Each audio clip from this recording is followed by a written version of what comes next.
Knjižnica je prostor učenja, srečevanja in druženja. In zato je pomembno, da omogoča vse to uporabnikom od najnežnejšega obdobja do tretjega življenjskega obdobja. Tukaj se srečujejo vsi, vse generacije, starejši, odrasli, mladi. V knjižnico prihajamo z otroki že več kot 10 let. V bistvu pa tako, otroci se prihoda v knjižnico in pravljic, ki jih slišijo tukaj, veselijo. In hodim zase v knjižnico, za študij v knjižnico, za mojega varovanca po knjigice, hodim na predavanja, imam kdaj tukaj sama kakšne delavnice, ali kreativne z odraslimi, ali kreativne z otroci. In tukaj sem si nabrala v 10 letih, odkar sem upokojena, ogromno znanja.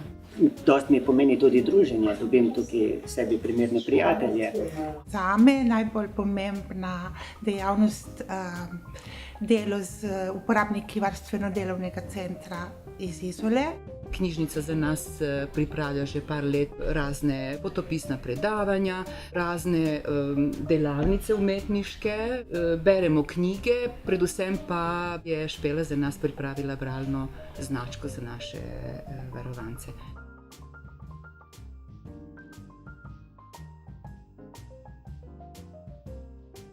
Naša univerza sodeluje z knjižnico Izola že nekaj let in sicer se je naše sodelovanje začelo, ko smo pričeli z upravljanjem arheološkega parka v Simonovem zalivu. Knjižnica je prav s projekti, kot so študijski krožki, kot je središče za samostojno učenje ali borza znanja, omogočila prav to neformalno učenje, neformalno izobraževanje. Tretjina obiskovalcev prireditev je tistih, ki prihajajo prav na podlagi tega sofinanciranja vseživljenjskega učenja.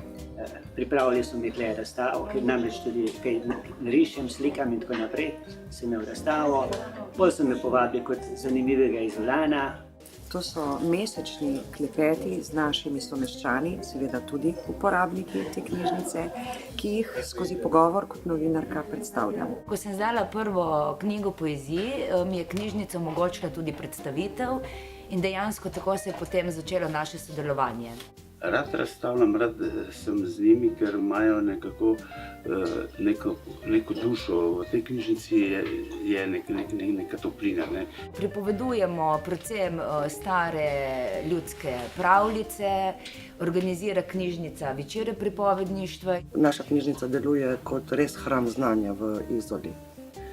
Je odprtega tipa, tudi tisti, kateri nimajo denarja, imajo možnost priti do dnevnih časopisov, imajo možnost priti na internet, če ga doma nimajo. Vsekakor pa prioriteta ostaja, da imajo uporabniki brezplačen, torej demokratičen dostop do informacij in znanja in s tem krepijo aktivno državljanstvo in tudi dajajo vrednost učenju samemu.